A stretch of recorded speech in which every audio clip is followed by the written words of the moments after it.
This book has no author. The Bootstrap Paradox is when something, typically an object or a piece of information, has no known point of origin, and seems to be somehow self-originating. This is always in the form of a causal loop. For example, you have a song in the modern day, you go back in time, and you tell the original composer about it, who has never heard of the song, and he likes it so much that he decides to publish it during his day and age, which then results in it being popular and handed down throughout the ages until you eventually get it and have the idea of going back in time and giving it to him, etc., which then raises the question, who wrote the song? You didn't write it because you just got it from popular media. He didn't write it because he got it from you.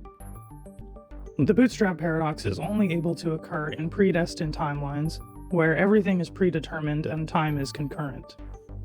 See PA002 for more information about predestined timelines.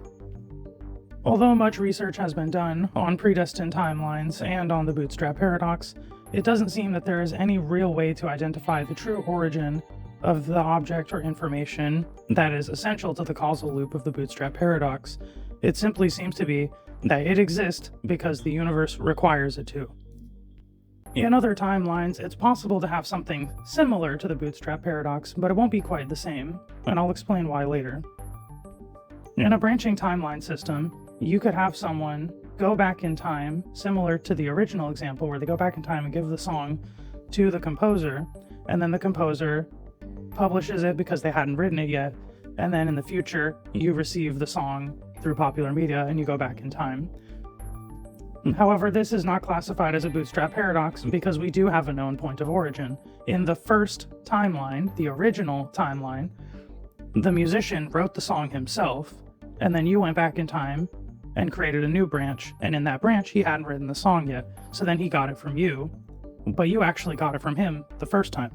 And this can occur in other single timeline systems, but again, the loop is set up the first time, and the first time the object or information does have a known point of origin. It's only after someone goes out of their way to set up the loop that it starts to happen, but because we can tell how it happened in the first place and we have a known point of origin, it is not classified as a Bootstrap Paradox.